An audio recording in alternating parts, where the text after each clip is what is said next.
tuning in to the online broadcast network, AFTERBUZZ TV.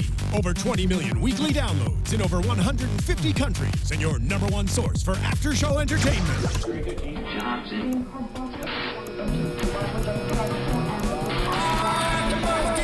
AFTERBUZZ TV, the destination for TV superfans. Producing aftershows for over 300 of your favorite TV shows, interviewing celebrities and showrunners, and bringing you behind-the-scenes exclusives. All thanks to E! Entertainment's Maria Menounos, producer Kevin Undergaro, and internet leader Akamai. Now, let the buzz begin! Hello, AfterBuzzers! Welcome to an all-new. You guys, you know what? I'm a little bit nervous because Dominic Sherwood is here in the studio with us. So before I announce him officially, this is an all-new episode of our after show for the Shadowhunters, and it's season 1, episode 5. Moo Shu to go. I'm your host, Sam Davidson. If you guys haven't done so already, please go on iTunes, YouTube, SoundCloud, rate, review, subscribe, give us 5 stars. You guys have all been super amazing with your tweets and YouTube comments, and you all know to continue to do that during the show so we can address your questions, so please keep it coming. I have an amazing panel here with me today. Would y'all like to introduce yourselves before we introduce our very special guest? Yes, hello guys. I am Dakota T. Jones. You can follow me on Instagram, Twitter, and YouTube at Mr. Dakota T. Jones. I'm Becca Brown. You can follow me on Instagram and Twitter at Becca B Talks TV. Hey guys, I'm Erin Lane. You can find me on the internet at Always Eat Your Cake. It's my lovely blog, and please always eat your cake. And on Instagram at Always Eat Your Cake, and Twitter and Snapchat at Love Erin Lane. And you can whoa, what is really happening? Sam's having a moment today. It's okay. I'm losing my words. You guys can find me, Sam Davidson, at SamD43 on Twitter and Instagram, while all of my co-hosts continue to laugh at me for the duration of this hour. We have the amazing Dominic Sherwood here with us. I don't know about amazing. That's very sweet. The fans are already really excited. Oh yeah. Good, me too. Yeah, there's a lot of people on here right now. Freaking out. There's people shaking, just saying. Yeah. Yeah, and they're stuttering probably like I am. Dom, where can everyone find you on the internet? Twitter, Instagram? I should know all of these offhand, and I don't. Okay. I think Instagram is just Dom Sherwood. Okay. And I think my Twitter is Dom Sherwood1. Okay. Pretty sure. And I'm sorry if I got that wrong. They'll find you. Yeah, exactly. They'll find you. I think the fans know. The fans know. Yeah. Just type in Dominic Sherwood. Yeah, You'll find it. This is a pretty big episode. I love this episode. Me too. Okay, so all around, this was our favorite. Yes. This is your favorite episode so far? So far. Oh yeah, Okay. definitely. So what was your experience shooting? Do you remember this specific episode? I do, yeah. We had 2 kind of big events happening, because obviously we learned about the werewolves for the first time and we saw them, which is amazing, but people kind of forget very often that the werewolves aren't there. We don't see the werewolves on the day. So what we have is our first AD with literally a tennis ball on a stick, and that's our eye line bobbing up and down. So when they go back behind all of the stuff on the docks and the things are falling over, that's all rigged so everything falls over and we have something to react to. But behind all of that is a tennis ball moving about, and that's what we're looking at. So at 5 in the morning, when everyone's kind of starting to go a little crazy, a little stir crazy, it's just kind of have to remember that's a werewolf. That's what's going on. That's not a tennis ball. That is a werewolf. Yeah. Did anyone get so tired they're like, wait, I think I see it? Yeah. Seriously. If they did, they didn't admit it. Yeah. Nobody came out and admitted it. Nope. Oh, that's great. Well, it was an awesome episode, and it starts off where we left off with Clary and Jace and Alec, and they find the beautiful necklace. I want one of these portal necklaces, personally. I love the addition of the portal necklace. We've been calling it the FaceTime necklace because she FaceTimes with Valentine on there. Pretty much. So that's not in the book. I'm now in book 5. I'm just listening to him on my drive up here every 3 days. So that's not part of the book, and I love that they took the broken portal bit and turned it into a necklace. Yeah. Because there is a bit in the book about a broken portal, but it's Jace that has it. So I like that they kind of took that idea and ran with it. Yeah, and it evolves. It evolves into the portal shard becomes very, very important in our story. A little later on, not only for Clary, but also it becomes kind of life-changing for Jace. And that's all I'm going to say. But it becomes incredibly important. Teaser. Yeah, heard it here first on AfterBuzz TV. It's so tricky with me from reading the books because I feel like it's totally throwing me for a loop, and so far they haven't really followed the books at all, which I like.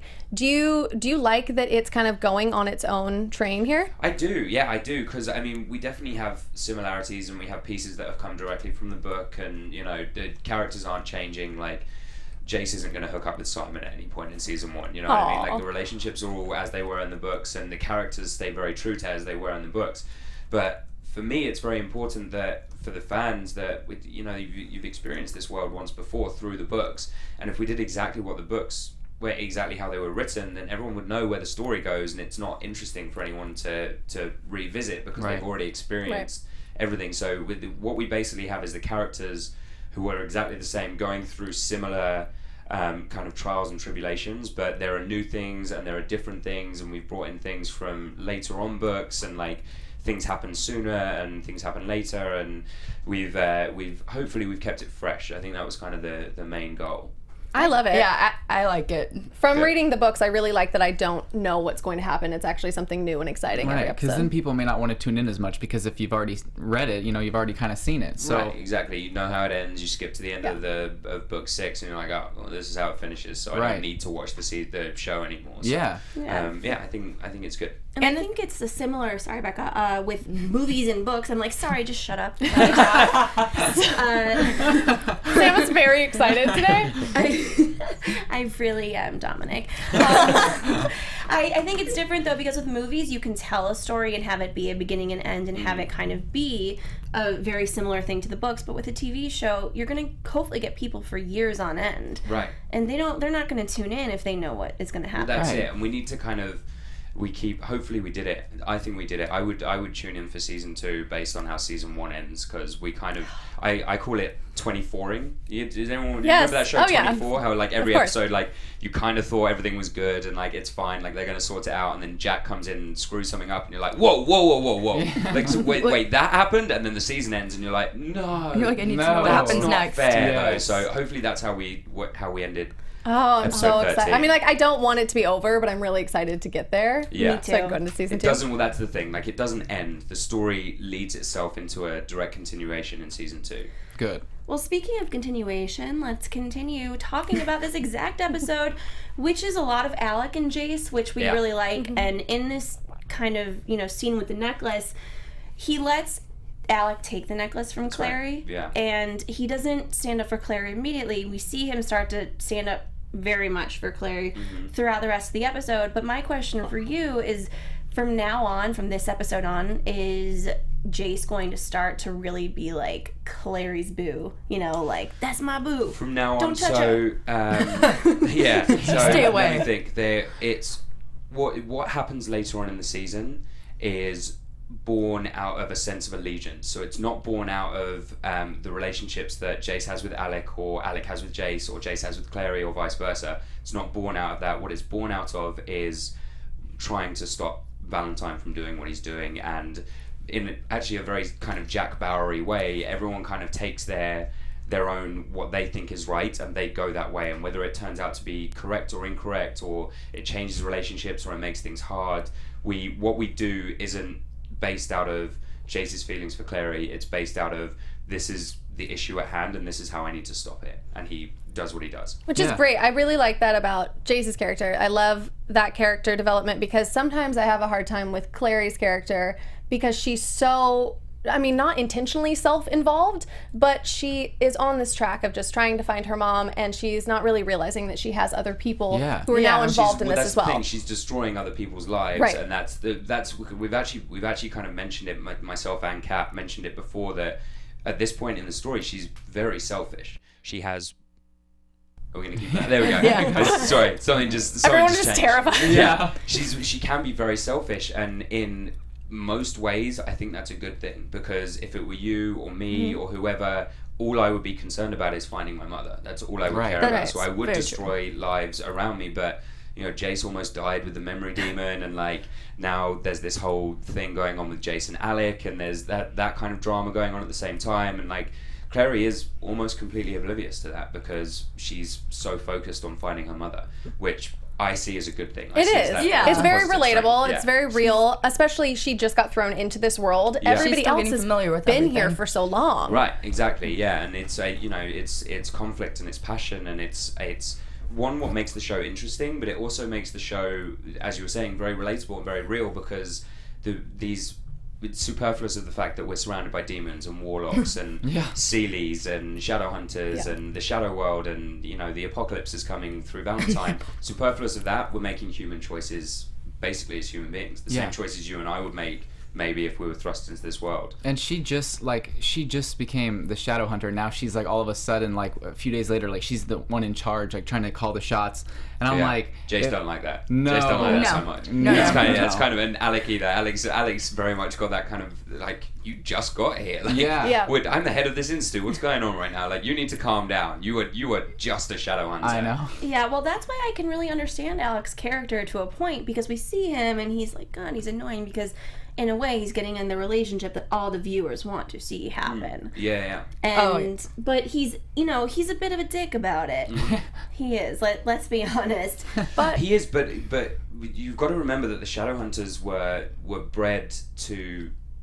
Emotions get in our way. They're a side factor that there's in no way do we not feel them. They're definitely there and they're definitely present, but we are taught to completely compartmentalize our emotions because they get in the way of what we have to do. And Alec is that guy, and not only has Clary kind of come in and started shaking things up, and all of a sudden Valentine's now a thing. We find that out through Clary, so there's a mass amount of mistrust going on, but at the same time she's awakening these emotions in him, and she's starting to kind of press buttons, as we saw in episode 5 of, and because he doesn't deal with his emotions very well, he literally turned into a 5-year-old and he was, you're in love with Jace. I love that scene. That's one of my very favorite scenes in this episode. Oh, no, I loved that. And I'm actually starting to feel bad for him after this episode. It gets worse before it gets better. Does it? Okay. It gets worse. Poor guy. She just like called him out though. Straight up called him out. Yeah. Which I mean, I love Alec. He's one of my favorite characters. Yeah. I know he's very repressed, but he is, to me, the most true Shadowhunter. I mean, he's true and true. Yeah, he absolutely is, and he's the representation of what Shadowhunters are in the most direct way, as Clary is the representation of what the human world is, and how those two kind of come in and collide. Because Jace, as we find out later on in the story, which is also in the books, is more ruled by his emotions than he should be as a Shadowhunter, and it causes him issues and it causes his problems, and that's why the Clave, they admire that he's good at what he does and he's the most talented Shadowhunter of his generation, but at the same time they're like, but just follow the rules. Come on, like the rules are in place. Like please just exactly, Absolutely. Which that evolves in our story as well. I mean, speaking of though, Alec and Izzy, we get to meet their mom this episode. That's right, Maryse. And Jace's mum in a manner of speaking. That's what I was gonna say. For a matter of speaking, this is your mother figure that Jace has had his whole life. That's right. Yeah, Jace had no other mother except for Maryse. He had.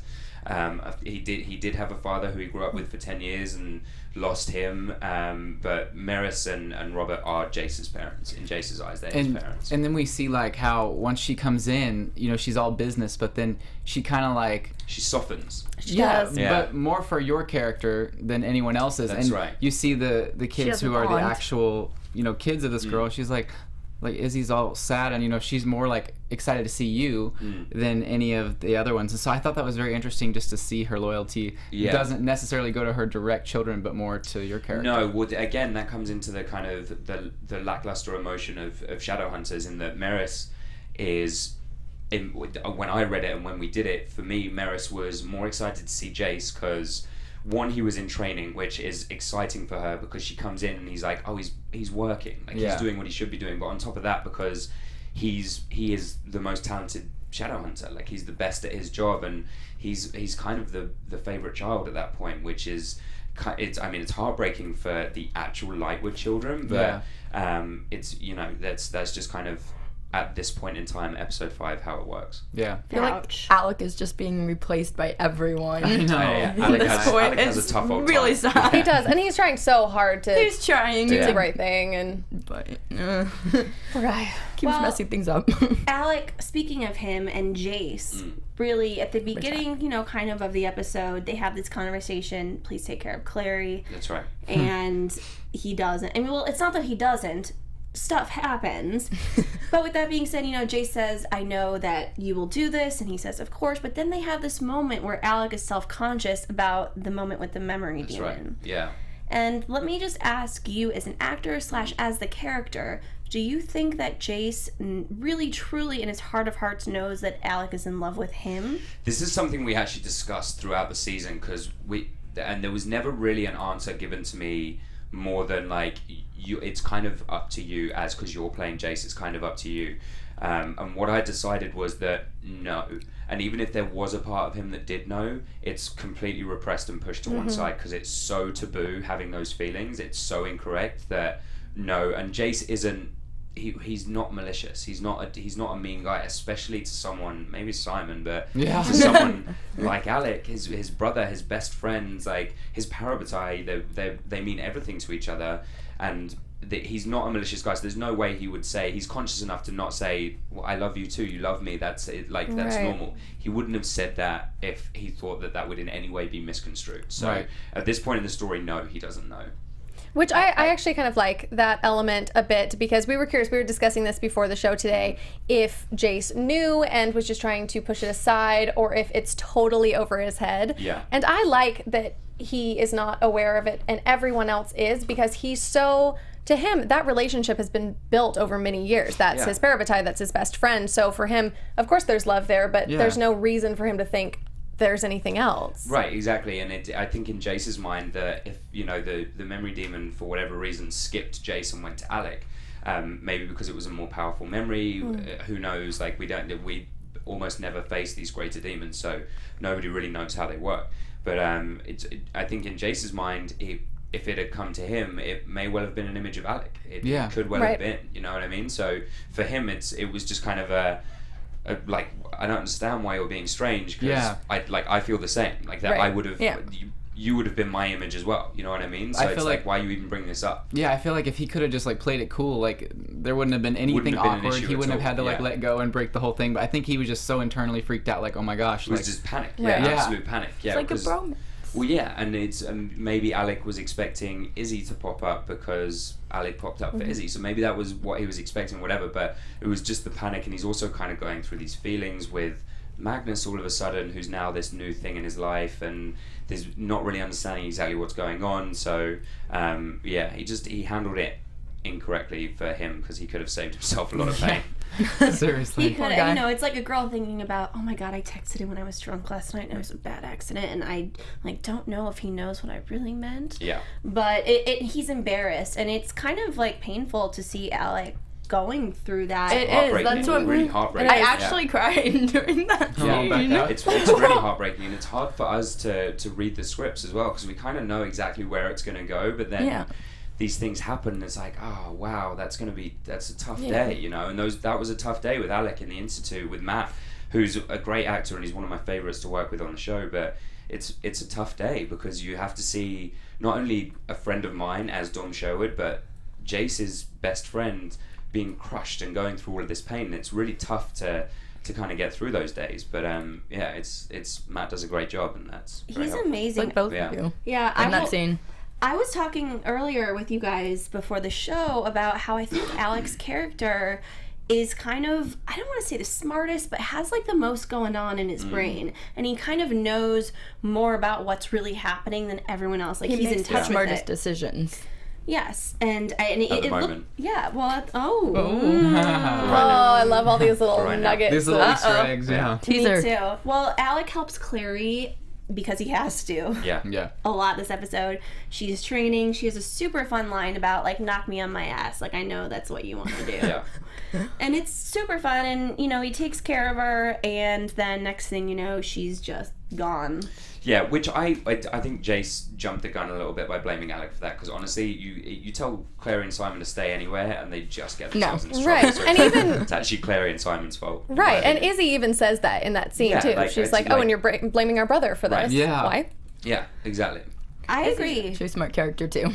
Me too. I love her. She's a very smart. I love me some Lightwoods. Yep. Yeah. They're great. Yeah. Is he super underrated? I'm not saying people, I love her, I think we all love her, but I just want to see everyone else love her more, the characters. Yeah. Izzy has some cool stuff coming up, some really cool stuff that I think later on in the season, the characters evolve and they are defined and rooted in who they are, and I don't think there's any one of us that doesn't go through that. except like, I mean, Clary's kind of been doing that from the beginning, so she's kind of rooted from minute one, but everyone else goes through a pretty drastic change at some point. Which is so great. She has that coming. It's so great to see that kind of character development. I feel like that's what really builds a show, is showing characters transform over a period of time, and you're along for that journey. And we've already felt like that with Clary, but I'm excited to kind of see where the rest of the characters go on this. Well, Jace ends up Jace is a completely different person at the end of episode 13 than he was at the beginning of episode 1. That's all I can say. Yeah. I feel like the character development, the really strong character development, all started in this episode, which is why I agree. this episode so much. This was hands down my favorite episode. Yeah. You guys know I didn't love last week's episode. Yeah. It wasn't my favorite, and I'm so glad that this one came in so strong because I watched it like 4 times. I watched it this morning before I drove here. It was so good. Yeah. So it just kind of brought all that stuff that we've been talking about wanting more of. Yeah. And, you know, the character development, the action, the, you know, different characters coming in and all those storylines really evolving, and I loved it. I think, like, the first few episodes, I know there's so much information that they're trying to convey within the short time that they have. So I feel like this episode, we're like, all right, we know all of that, now we can move forward with that. And that's why I really love this episode. I felt like, even, like, the special effects, they were just, like, I don't know, I feel like the whole show just, like, got even better than I already thought it was. So I'm really excited to see what's going to happen next because I feel like it's just growing. Next episode is we get to find out a little history, a little Shadowhunter history, and we find out a little about where some of our characters came from and what led them to where they are now. And we get to see Idris for the first time. Oh, I was wondering about that. This is that's what I love about this. You know, I did read the first. I guess I've read all of them. Are there only 5? 6. There's 6. So I have not read all of them. I'm in 5. But you don't see Idris until book like 4 or 5. No. I love that they're bringing all of this information in so early because the world building is so much more well developed to me in the show than it ever was in the book. Oh well, thank you. Yeah, we get to see Idris and find out a little about why. Oh, man, what can I say and what can't I say? We get to find out a little bit about why Valentine is doing what he's doing, and some of why our characters are where they are right now. There's a lot of backstory that I think needs to be had. Yeah. Because we're seeing all these different factions of people fighting for the same or against the same thing. Yeah. However, they're not working together, and I don't understand why. I'm enjoying reading the books, kind of like I feel as though I'm at the end of book 1 and I'm kind of like ish where they are, like as far as some things that they do and say in the first book.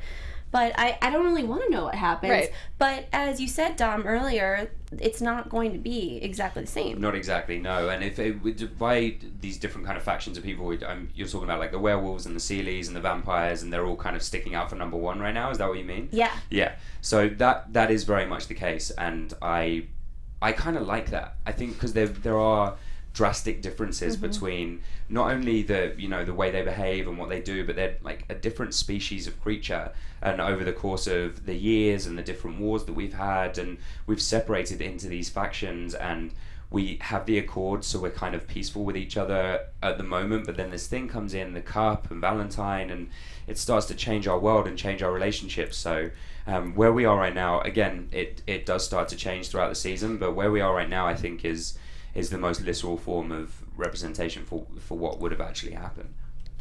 And I almost feel like it's a social commentary, oddly enough, for our world and all the countries and wars. And we've said that before on this show, is that, you know, the show seems super fun and it's, you know, fantasy and it's all about the action, but the writing's really smart. Yeah. The writing, yeah.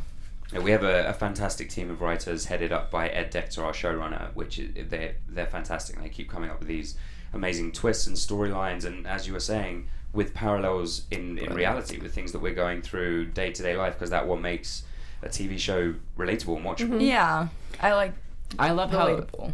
I love how they took like this book series in particular, and I love when they make like a TV show about it, because so many, you know, people make, let's make a movie about the book series, but when you can make a TV show, you have so many more details that you can put in there and make it so much more immersive. Like, it's like a tuning in week after week instead of like 2 hours and it's over. It's really exciting.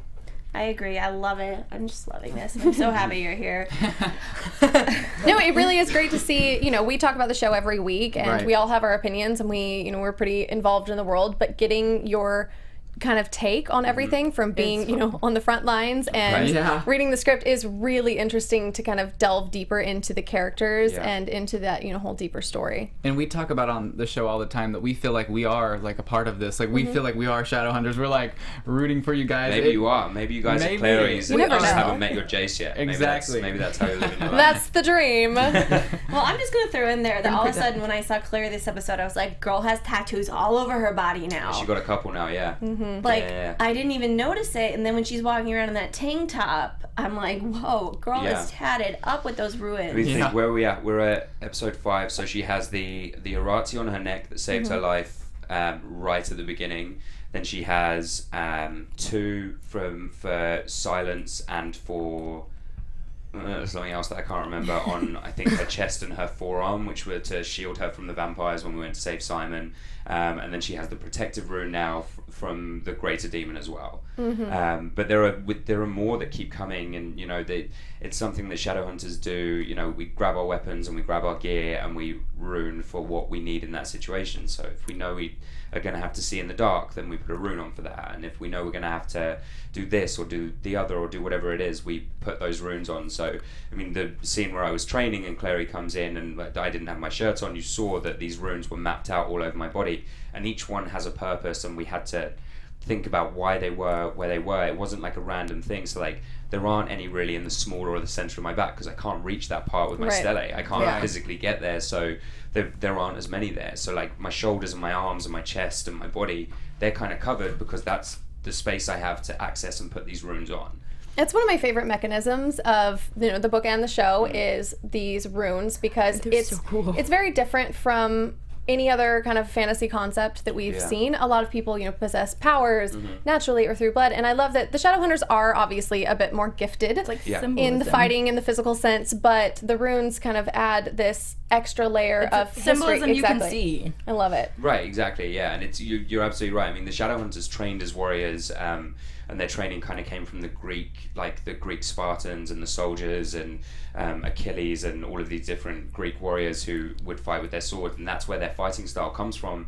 So they're talented soldiers, but without their runes, they're not as fast as the vampires or not as strong as the werewolves, and they would lose. And I know in the books, that becomes kind of a concept that has an effect on the storyline a little bit. So I'm interested to see if that happens in the show as well. Talking about the end with Clary, you talking about that? Have you reached that point yet? I'm in book 5, so I have one more book to go. Okay, yeah, maybe you haven't yet. I listen to them on audiobooks, so they all blur together. They're this one big world. It's just one story. That live in my car. Right. But this show, too, I was thinking about that scene with Jace training, which I really liked because it's hard to walk that line between, kind of realistic, but you also want to showcase the Shadowhunter side of it. But this is a very physical show. What kind of training did you guys have to go through to prepare for that? It depends. I mean, there was a rigorous training process. We had to get into like the shape of the Shadowhunters as well, because these guys are soldiers, they're warriors, and like my day-to-day life, I don't look like I looked in that scene. Like, I'm a big fan of pizza, I'm a big fan of burgers. I like pizza too. Yeah, so I had to work real hard with the trainer to get into like Shadowhunter shape, I guess. But on top of that, there was obviously the swords and the different fighting styles, and we have a great stunt choreographer, Steve Luchescu, who works very hard with us. We have an amazing stunt room, and then we started taking gymnastics and different. Well, I think I took 3 different martial arts as well to make sure that everything looks correct. We weren't just throwing punches because they've been training their whole lives. So it needed to look good. So we did that, and then the sword training, and then like gymnastics, so we could learn to do like flips and stunts and like the different acrobatics that the Shadowhunters were doing. But the thing, like the scene where we were training, that changed I think a day before, because I think I was just shirtless reading a book on my bed. Oh, that's so funny. We kind of, as a group with the writers, said like, I feel like we need to earn it a little more rather than just being like, oh look, Jace is shirtless. Oh, there he is. So, Yeah. like, we put something in where he was actually working and there was a purpose for him being shirtless. And the martial art he's training in is called Wing Chun, which is on the gi, which is the wooden dummy in front of him, which you would think is padded. It isn't. It was made of wood. Oh, wow. I learned that the hard way, the first couple takes, and like hit it a couple times, and I was like, oh, time Oh out. my That goodness. sucked. Like, ow. But because we changed that so late in the story, Steve literally texted me of a video of him doing it with a gi, and I had to learn it overnight and then come in the morning and repeat it on the dummy. So sometimes we had a lot of time for training and choreographing, but sometimes, you know, life throws you a little curveball and you have to just be like, dude, send me something I've never done Wing Chun before. Like, right. you have to You're like, send me that's not something to I just have in my back pocket. Yeah, exactly. So you guys are doing the majority of your own stunts. Do you have any stunt work, or do you do all of them? I do most of them. There's one fight in episode 13, which I'm very excited for people to see, between me and one other character who shall remain nameless. But there were 2 flips in that. There's a wall flip, a back flip off the wall, and then a front flip over like a piece of apparatus wherever we are, or I can't say any more than that. But so both of those I trained how to do, and I got it right in the stunt room, and I was good doing it. And there are like videos on my Instagram of me like training and doing the flips and this, that, and the other. And when we finally got to the fight day, we do all of the scenes and we map out the fight, and I have a new weapon in this, which is actually very cool as well, and I can't say anything about that either, but I have a new weapon in it. So I trained with all of that stuff, and we do all of the fight stuff with the weapon and the hand-to-hand stuff, the like easier fight stuff. And that took us to about 5 a.m. And we finally got there, and we got to the part where the stunts were going to happen, and the director and Steve took me aside and said, listen, it's too dangerous. You've been working non-stop for 5 hours, it's cold, it's rainy, we can't have you doing these stunts. So at that point, I have an amazing stunt guy called Jamie who stepped in and did them for me. Ooh, Jamie. Yeah, Jamie got blood. I like that Sam's like, ooh, I bet Jamie looks good shirtless too. Like, I'd like to meet Jamie. Well, speaking of looking good, let me just say that I think Simon has been looking pretty good in his vampire transition. Yeah. Have we, I mean, obviously we all much. think that he is transitioning. Is this, but that hasn't been completely clarified yet. Right, but I mean, you see him like whenever he's like going to close the windows, he's like, oh, it's too bright, and then like obviously licking. Yeah, there are a couple little blood. teases, like but tearing the door. All I can say is that right now in the story, he hasn't completed the process. Right. Okay. Like if you were to leave him right now and take him off, he would be fine. Oh, that's very interesting. Yeah. We always talk about how every show or concept has a different way of explaining the transition to becoming a vampire, and you know the way they did it in the book was a little jarring and not the most watchable way. So I'm really excited to see what happens here. No, go for it.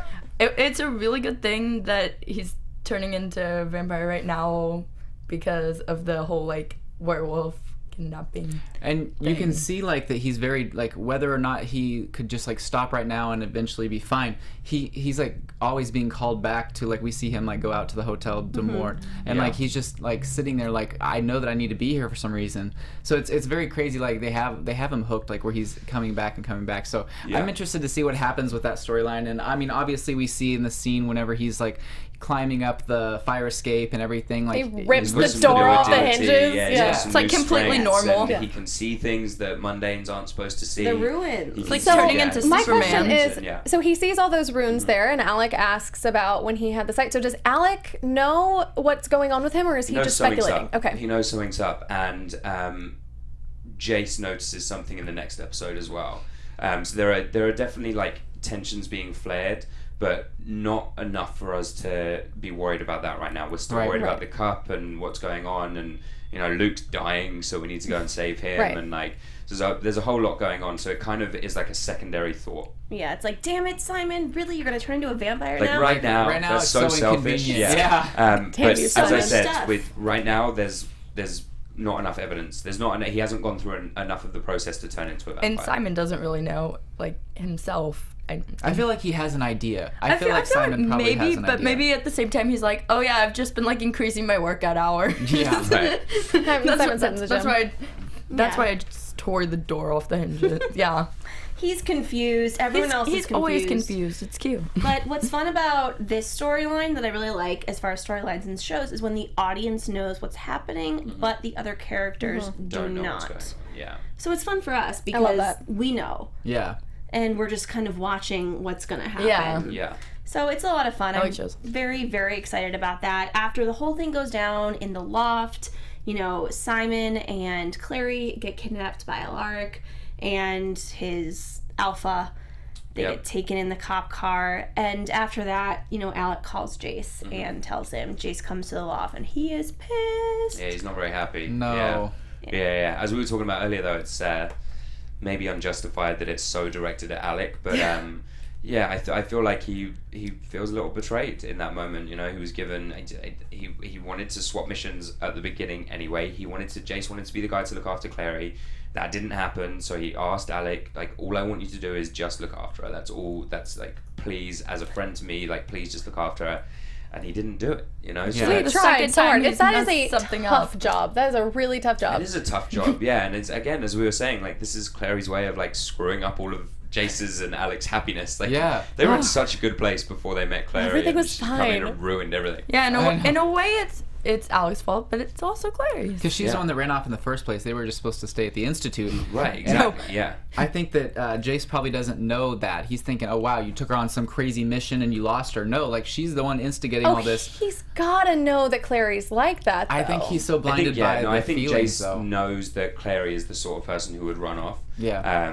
And I think what initially attracts them together is that Jace would have done the same thing. Like, if Jace had the idea to go off and do something, and maybe there was something at a house or whatever, it doesn't take a clave resolution for him. He just goes. He's going to go and he's going to do it, and he'll get told off if he gets told off, but whatever. Like, he's very devil-may-care, and so is Clary at this point in the story. So, yeah, and this is what we were talking about earlier about her, the kind of selfishness and the forward thinking, and it is kind of, but at the same time, she doesn't understand the world yet, so she doesn't understand the hierarchy of the Shadowhunters and how important it is for Alec to follow those rules. So maybe the selfishness is also dropped in with a level of kind of ignorance about like how we live our lives. Yeah. I definitely think that. With how much she understands, as I've pointed out before. Yeah. And I think, she has... peace by not dealing with this. Yeah. And she has a sense of the danger, but I don't think she completely grasps the gravity of the situation. Yeah. Well, also, it's like her life has been her mom and Simon and Luke. Yeah. Basically, her entire 18 years of existence. And so now she has these group of people that are saying she's one of them, but she doesn't know them. Yeah. Right. And to her, this could just be like a bad dream almost. Yeah.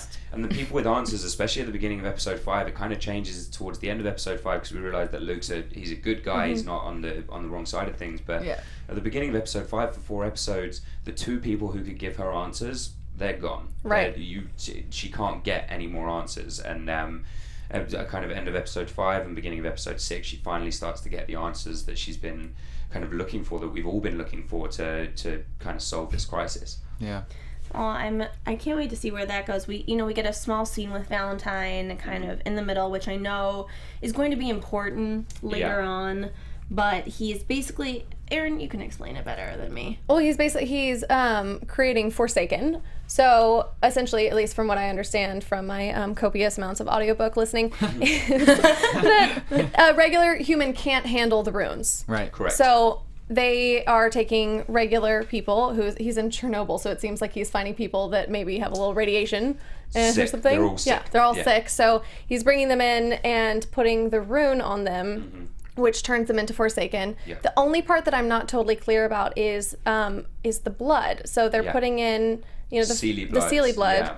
So again, this will become clear, and it's incredibly important to our story that this Forsaken has Seelie blood. Incredibly important. In fact, kind of linchpin towards the entire story. But we get a little taste of why he's doing it and where it's come from in the next episode. In episode 6, you kind of find out a little about why Valentine is who he is and why he's so hated in this world and why we're so afraid of him, like what he's threatening the world with. And it's what he's kind of doing, and he's evolving is these experiments with the human blood, the Shadowhunter blood, the angel blood, and then the Downworlder blood as well, and what the different kind of combinations will create. So but it's the Forsaken with the Seelie blood. Watch this space, because becomes very, very important to our story twice, actually. One time and you think it's done, and then once again later on. I like the way that they've introduced this, because you watch it and you think this is a small scene, this might not be that vital to it, but fundamental they've to our kind story, of placed these little Valentine moments throughout the first 5 episodes. Love the Valentine And I think moments. it feels like at least it's all going to culminate soon, and we're going to see why this is so important. Whether it's soon or not, I can't really say, but it's definitely very important. Valentine is so creepy. It's one of those seasons. It's again like 24, where you get a lot of your answers in episode 13, and then a bunch more questions turn up. So it's the best kind. Yeah. I'm loving the Shadowhunters 24 relationship. Honestly, I've had like a Jace Jack Bauer thing going on kind of the whole way through. Like, That's amazing. Oh my god, that's amazing. What was also amazing though, this episode with special effects, were the wolves. The wolves are so good. That was great. Yeah. They looked really, really good. And after we see Alec and the Alpha take Simon and Clary, you know, there's this whole pack of them, and we see it. They're looking for the cup. Yada yada yada. Simon gets locked up again. Hung upside down. Again. Yeah, he got real good at it. Being hung upside down. Yeah. That's so funny. He's just good at being kidnapped. Yeah. Seriously. As he like, pointed God, out, he's like, why do I keep getting kidnapped? Yeah. I'm like, oh, poor guy. He must do aerial yoga because that's like what you do in those You know what? classes. He'd never done it before. He'd never been upside down before. What? Yeah, and he is just like Alberto's a trooper, and he was in the Like, stunt all the room. blood And is he rushing was to my honestly head. like he was in the stunt room every day when it was coming up to those scenes with Steve, just being like, "Dude, hang me upside down again. That's Like, hilarious. that's what I want to do." And he gets himself out, so that's not a stunt guy. Like when he breaks the things, they were obviously breakaway handcuffs, and then he lifted up and got himself out and flipped himself down. That's him. That Wow. was really cool. Yeah. He did that. Alberto's a Alberto. trooper. Yeah, Wow. Alberto. All while keeping his glasses on his head. I don't know Which how is he did that. amazing. Yeah. Yes, Brilliant. that is They that stayed takes on his talent. face. Yeah. Yeah, stayed on his face. It does, and I really loved the scene where Simon calls Clary's phone because he's like, what do I do? What do I do? Who do I call? And he's basically hoping that Jace answers, Kind of, yeah. which he does. And he's like, I'm really glad.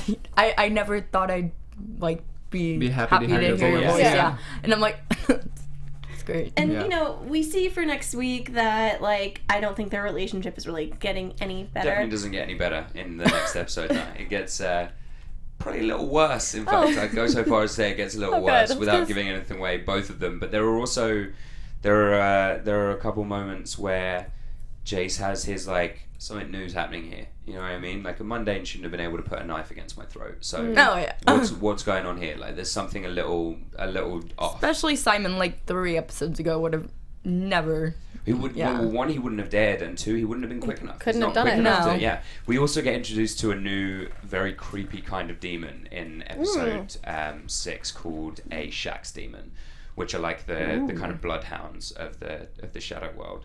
I love So the we demons. get to meet one of those for the first time, and they're pretty terrifying. Are they sexy? No. We are on, the Zoe. They're worst. about this Every big, and they're kind of cockroach spider. Oh, great. That's not sexy. Every Yeah. episode that we do, we're like, is this sexy? What about that? Is that sexy? I don't know where this True. comes from. This is a very Basically- sexy Very true. show. This is a very It sexy is. show. Someone yeah. actually, who was it that had, that was one of the questions that made me giggle. From at Fantasy Stat Guru, their question was, since this is such a sexual tension-filled show, is there any sexual tension between any cast members in real life? Oh wow! Yeah, we're all having sex nonstop. Basically. we're all. It's a whole thing. It's kind of an Ding, ding, ding, incestuous right answer. cast. There's the answer. Someone also, Natalia wanted to ask, who's your parabatai in real life? Who's my parabatai in real life? I have a buddy who I've known for wow, like 11 years now, who I trust with everything, and he's called Simon. We went to school together. I know, ironic that his name's Simon. Simon. Yeah. But yeah, like my birthday was on Saturday, and he flew out from London, and he stayed with us for a couple of days. He's like that guy, you know. So he's my ride or die. That's Friendship awesome. goals. We know, by the way, happy belated. Thank you. Yes, Thank happy you very much. belated. Yeah. Do you feel older and wiser? Older, definitely older. I feel older. Yeah, 26 was a big step for me because, as weirdly Simon pointed out, he just kind of texted me and went, "Hey man, happy birthday," and like this beautiful message. And then at the bottom it was just like, "P.S. You're now closer to 30 than 20," Right? and I was like, "You're the worst." No, that's what it feels like. You feel so good up to 25, and after you turn that corner, you're It's all like, downhill. That's I'm it. going to 30. I'm That's it. old. Yeah. And I feel it, at least that happened to me. I felt progressively older. Like I started doing things that old people do. Like I got cats. And like It's like an old person thing to do. right? Yeah, it is. Got You know, so it's just I'm just letting you know that it gets worse. It doesn't That's get That's better. great. Yeah. You and I need to start doing Bonding. young people stuff. Let's go You know what? Actually, Sarah and I are going skydiving Valentine's Day. That's gonna be like our Really? Valentine's That Day. is like Yeah. that's like bucket list Valentine's Day date. That's amazing. Yeah, and it's probably in the same vein, you know, like you're never too old to do stuff like that. Let's just go and have some fun. And Whose idea was that? Yours or hers? So it was mine. My one of my best friends bought me it for my birthday, a 13,000 feet skydive for my birthday, and I was thinking to myself, like, that's gonna be awesome. Like, I kind of don't want to go on my own. Right. Why don't we do it as our Valentine's Day thing? Like, that can be our thing that we do. So yeah. And she was on board. She was ready. She was totally down. Oh, yeah, wow. she's Have totally either up one for of it. you been before?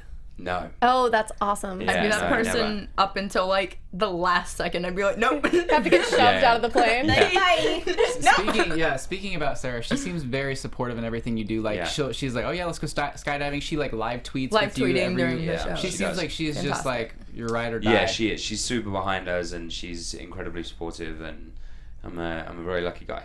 Yes. Aww. God damn So it. cute. Like, I want to hate you guys, but I can't No, it's because tough, yeah. you guys are so freaking cute. I know. Yeah. And it's just, I know. I know. And now with the puppy, and it's Yeah. ridiculous. Well, All the puppy, cuteness, yeah. I really Our hope house it's is a made of family. marshmallows. Like it's the Wow. most ridiculous thing. Oh wow! That's I awesome. very much hope you guys document the skydiving. Yes, please. Yeah, we will. It's all being filmed, and Good. it's going to end up on social media somewhere, unless I like really embarrass myself and I like throw up all over the town. Just crying the whole time. Yeah.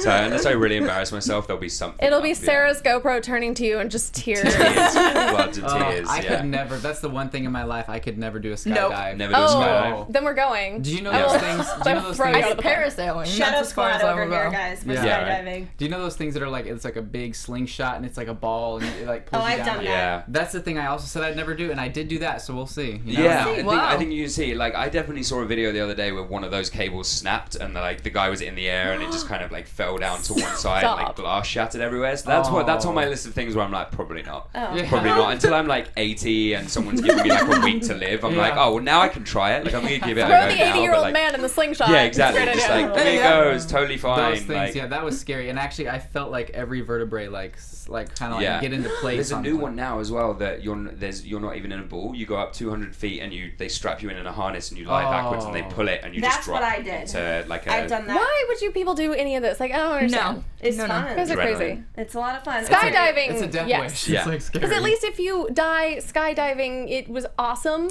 If you're like, oh, I died in a human slingshot. I mean, that sounds That's great. when you said that that sounds sounds really pretty good. cool. Never mind. Yeah. I said it out loud and I realized it was awesome. Well, guys, it's a way to go. But speaking of squads, let's talk about Luke a little bit because now Yeah. I think he is part of this whole thing. Yeah, he's which- working his way in. Yeah, we know he always has been. You know, he rescues Clary, and which I love that scene so much that she kind of is like threatening him. She's like, "Get away from me! I can destroy you!" And he's After just like, she's just drawn the and wrong he's just rune like, and almost no. set fire to herself. yeah, because Like, he I know what I'm saved her. doing. Yeah. That was him saving her from her own fire that she Right. caused. I liked the camera angle used in that. Superhero shot. That was yeah, it was so the best. great. Yeah, it was I the was like, best oh my thing. gosh, yes. Go, Luke. It really was amazing. And at first she's scared, and even Jace, like immediately he punches Luke in the face knocks and him just out. knocks him out. Yeah. Does his relationship / feelings towards Luke change because he realizes this is Clary's father Yes, figure? yeah, there's definitely more of a kinship between them now, but it's on top of that there's this mistrust of the Downworlders that we've always had as Shadowhunters. We were trained to hunt and kill them, especially the werewolves and the vampires. Like, our job was to hunt and kill them. We have mistrust of Magnus. Like, I don't trust what he can do, and we're very uneasy with each other. And I think they don't trust the Shadowhunters either. So there's definitely something there. But with Luke and obviously Simon through his transition and Magnus, the Downworlders do become kind of part of our group and us part of theirs. I'm so I excited. know. I love Luke. Luke is. I have this like weird obsession with the Old Spice Man, which is. which is It Luke. keeps coming up. Yeah, it keeps. It's a thing. I started. I told you guys I was going to write a poem for him, and I started it, but I'm not done yet, so I'll read it next Oh my week. goodness. It's a Really? lot of. You're not going to let me hear it? Come on, what have you got No, so I'm far? not there. It's really good, and I don't want to blow it yet, so you're gonna have fair, to watch it. It's fair. really. These You girls have to watch every it and, week. like I live have- chat. Every week, these girls are always talking about which guy they like the most, and I'm just sitting here like, Yeah. come on. I'm just trying to rein in the thirst, you know, rein in the thirst. I'm like Dakota, right? And he's like, I'm straight. Stop. Like, what am I supposed to do? You're putting me in a weird spot. I've seen the Old Spice commercial. Yeah, and I actually didn't even know that was him when I was watching the show because he's like a totally different character, Glorious. obviously. But then like the first week I was here, they like put a picture of him up on the screen. I'm like, that's him? Like, he's the Old Spice guy. It's crazy. Yeah, I have a deep love for him. So Luke is one of my favorite characters. It makes it even better for me that he is a wolf. Me too. And after this episode, we love Luke. Like, we have official 100%. We trust him. Yeah, for sure. Kinda. Confirmation. I mean, absolutely, yeah. Now all we need to do is keep him alive. Yeah. That's it. Yes, And- which... Yeah. Yeah, that part was very, like, I was texting them and we have a group chat, you know, Shadowhunters group chat. Yeah. And I was watching the episode and I was like, oh my gosh, you totally see his loyalty switch over from, you know, the Lightwoods to, look, I know you guys can do what you want to do, but I have to go and help Clary and her. Yeah, and he still has that kind of like, you let me down once before, so like I'm gonna, like, you go do you, and I'm gonna do what I need to do because you, like, I'm gonna take care of it this time because the last time I asked you to take care of something, it didn't work. So yeah, there's some parabatai troubles right You now. see some major tension between not only your character and Alex, but also Izzy. You know, you're like, do what you guys want to do, but I'm gonna go over here, and like you see a real split at that physically, point. there's like a physical split between us, which is new for us. It's never really happened in our kind of group before because we're three soldiers that always fight together. So yeah, this is a tough moment for us. I'm really interested to see how, like, going forward in the next episode, what's going to happen now that they're kind of like split apart for now. I'm sure they'll get, you know, back together, but still, it's interesting to see. Me too. I can't wait because on that note, it brings us to so many things. What's going to happen? Who's going to be on whose side? So let's get into some... cliffhangers, predictions, and some questions. Oh, wow. This is when the good lights come on. It's crazy. Isn't it? It's like a disco party. Trippy lights, yes. All right, set us off, Dakota. Any predictions and questions you have that we haven't mentioned for viewers? So I think with my prediction, obviously they're going to be going their separate ways for a while. I feel like, obviously, I don't think they're going to have them stay apart for too long. You know, the three amigos are going to get back together. So that's my major one is I feel like, I do feel like, though, that Luke will be fine. I feel like it's way too early to kill him off. I don't think it's going to happen. But that's what I think. What about you? Well, the way too early to kill him off, I hope he never gets does, killed but you off, know, because I love Luke. I agree that he's not gonna get killed off. And I think their main goal now is gonna be to save him at this point, like going into the next episode, because that's what we saw in the cliffhanger. Yeah. If Luke dies, I die. So Same. Wow. I'm gonna text our writers right now.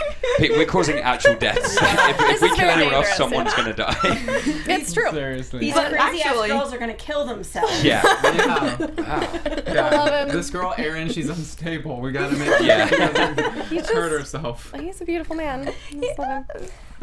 But what about any other predictions? Of course, yeah. Erin. I'm the worst at predictions. I think that reading the book totally screwed me up because I can't keep track of what did or didn't happen. Like, throw something out there. I'm not going to say whether it's true or not, but like just throw something crazy out. Do it. He's here. I know. Now I feel the pressure to try to think of something crazy. I think that Clary, even though she's kind of driving me crazy with her just gung-ho attitude here, is going to find out a special little tidbit about her history, about herself, that she might have an ability to do something very cool. And then I also think don't look at me because I'm not allowed to confirm or deny any of this stuff. So like everyone keeps looking at me, I'm just like, I have to maybe. walk this line too because I accidentally say stuff from the book sometimes and I get yelled at. Right. So I think that is going to happen. And then I know everyone loves the Malec relationship development here. Magnus, aside from Luke, is my favorite character. So I think that we're going to see Alec kind of pull away from this love for Jace and kind of explore his feelings with Magnus. I also want to say that I really liked the Malec phone conversation. Yes. It was People, even though it was brief, you know. the social media world Fantastic. was freaking Clary out over screwed that up too, you know. Of course, yeah, always. Oh yeah, no, everyone loves Malec. She's such a cock. Do Clary and Jace have a name like Malec? Clace? Clace? Is Clace, it Clace? yeah. Okay. Yes. Yes. I like it. I gotta. And it kind Is that of what the kids are saying these days? Yeah, Well, it took me a Clace- little time as well because like people were like #Clace and I was like, What's a Clace? what is You're that? like, did you What does that misspell mean? Jace? Like, yeah. You're like, did you misspell Jace? And then it kept You having happening and trouble? I was like, oh, I got it. Yeah. Well, isn't it? What is it? What is the head of the Shadowhunters thing called? The The Oh clay? yeah, The that's Clay. what I was. it kind of sounds like a little bit, yeah. But maybe that just means that they are meant to be, and they're the new king and queen of the world. Maybe. Who knows? I can neither confirm nor deny anything that happens. I just want to say the whole chat right now says Malec. Yeah. Okay. This is Malec. Well, I'm loving it. I had a question for you earlier that I had in my notes, which is just funny. I was like, so after that convo that Alec had with, freaking Magnus. I'm like Malec. Malec. That's the Malec. name just stuck in my head. That is he finally gonna get off Jace's ass? I really like the way that you phrased that question just before you answer. Yeah. When was he on Jace's? Never mind. Every day. Jace and Alec's relationship gets worse before it gets any better. Okay. Yeah. And it's like a process that they have to go through. That's painful. It is. It's like a sibling relationship. It's family. It is kind of, and then the kind of gravity of the situation and the laws of our people come into it as well, and it becomes then it becomes more complicated. It becomes a very serious thing. But yeah, I can't tell you whether or not it gets better.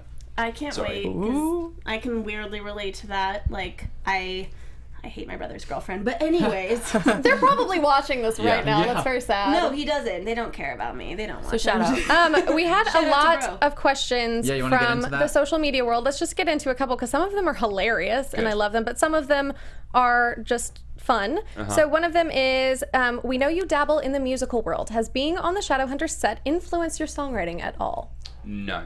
You're not singing about demons? No, never. No, like I write songs when I'm sad more than anything. Like if I'm having a bad day, like I'll sit at home and I'll play a song and I'll write it and it'll go through and I feel a little better. It's like cathartic for me. So, and they don't ever go anywhere. You know what I mean? It's just like once that song's done, it's served its purpose. It's made me feel better, and that's it. So no, I had no reason to be sad on the Shadowhunters set. That's good. Someone on Twitter, Insane Dimitri, going back to Insane Dimitri. Going back to the whole name thing, they want to know what kind of name you like chose for your fan base, or if there is a name right now. Oh yeah, that's right. Because it was Pyromaniacs for a while because of Vampire Academy. My character in Vampire Academy could control fire, so it was Pyromaniacs for a while, and I haven't really thought of one. I haven't really thought of one. You'll see. We're probably blowing up in the live chat with suggestions right now. She did, or I don't know if it's a guy or girl, but they did say something like Domaniacs, like Domaniacs. But there's something about that that's like also kind of like it's like there's not too personal, but like I feel like it's like a headline. You know what I mean? Like it's like Domaniacs did this. It's like a gang name. So I'm not sure how I feel about me being associated with like a potential gang of street hoodlums. I don't know how I feel about it. Very true. That's amazing. I have a question. Yeah. Actually. Shoot. Okay. So when you guys were on set and having fun, I love to watch your all's periscopes. When you guys are watching this show live. Is there anything you can tell us about the time? How much time did you guys spend in Canada actually shooting? And was it like college? I mean, it kind of seemed like it was like college. So it was 6 months of actually shooting, and then I was there a month and a half ahead of time for training. And then as people got cast, they kind of came up to Toronto. Blah, blah, blah. Up to See, Toronto it's as contagious. Well. It's not just me, guys. Up to Toronto is a tough one. They kind of were in and about, and like Kat, Alberto, and I ended up living in the same building anyway, and everyone else was like within kind of a block radius. So yeah, it became like a kind of a bonding thing, and we all ended up very close. And whenever we had free time, we'd go out together, and like we'd go and grab dinner, and we'd like barbecue on Matt's roof all the time. And we all got very close very quick. That's very fun. It was like a sitcom in itself. It was great. Oh wow, there needs to be a sitcom about like a fantasy drama show and the actors though. Yeah, that'd be interesting. I always thought that would be really like go all the way from like the audition process and like the crazy habits that actors have to like get themselves prepared and stuff, and like that'd be good. I think that'd be good. Really good. All right, guys, I'm on it. I'm writing it. Yeah, good. Done. Okay. Any final questions? I like this question from Sabina. I think that's her name. And it says, if you could give your character any advice, what would it be? Stay away from Clary. Right at the beginning, just stay away from Clary, and just, like your life will be fine. Maybe be gay, because then like you'd be good. Everything like would work the out whole great. Malec thing, it would be fine. Like it would just be Jalek, and that would be it. Like it would be like everyone would be happy. What advice can I give him? your past doesn't define your future. Ooh, I like that. I like that. That is a good one. I know, obviously, you have to do the whole like American accent during the show. I do want to know. This is one of my questions. What words are the hardest for you to say? So the ones that are hardest, because I'm surrounded by Americans anyway. So like, if there's one that's tough, I know I can always speak to Alberto or like any of our producers or whatever, and be like, dude, how do you say this? Yeah. The ones that were hard were the ones that I've never really said in a different accent before. So like, I had to say process at one point, which I would say process, and but I said process in an American accent, which didn't sound right. So and then they had to like cut and say, dude, it's process. You have to say process. I was like, oh, okay, got it. Okay, great. Cool, so it's just words that I've never had to say in an American accent before that I would just say with my inflection, and I wouldn't know until someone corrected me. Right. Damn those inflections. I know. Well, speaking of that, this has been an amazing process. Yes. This hour. I am so thrilled that you were here. Thank you so much for having me. So much for coming in. And please, fans, continue to talk to us. Ask your questions. We'll try to answer them. And we're just going to continue to stalk this guy down and ask him questions. Yep. Thank y'all so much for tuning in. Where can we find you on the interweb, Dakota? You can find me on Twitter and Instagram and YouTube at Mr. Dakota T. Jones. You can find me on Twitter and Instagram at Becca B Talks TV, and stay tuned on Twitter for announcements. And you can find me on the World Wide Web at Always Eat Your Cake. Check out my blog, and on Instagram at Always Eat Your Cake, and on Twitter and Snapchat at Love Erin Lane. Now I'm really hungry, Erin. Why do it? Cake. We're all gonna get cake now. Where's the damn cake? Cake. We need to bring it every week. You guys can find me, Sam Davidson, at SamD43 on Twitter and Instagram, SamDavidsonEntertainment.com, and on Snapchat when I'm being silly at SamDavidson25. All right. We have, you know, kind of where you're at. Kind of where Dominic I'm at, Sherwood. Just if you Google it, I'm just typing in on it'll Google. probably Just pop find up. it. Yeah. He's British and he's super cool and sexy, so you'll find him. It had to come out somewhere. It comes out in the show so much. Yeah, I'm really sorry about that. Anyways, guys, thank y'all so much for tuning in, and we will see you next week with another special guest. Bye, guys. Bye, See you next guys. week. From executive producers Maria Menounos, Kevin Undergaro, Phil Svitek, and the entire AfterBuzz TV staff, we would like to thank you for listening to the AfterBuzz TV network. To watch or listen to other after shows and post comments or questions, be sure to visit AfterBuzzTV.com. I'm Sir Richard Wentworth, and this has been a presentation of AfterBuzz TV. Buzz you later. The views expressed herein are those of the hosts only and do not necessarily reflect the views of AfterBuzz TV or its owners or principals.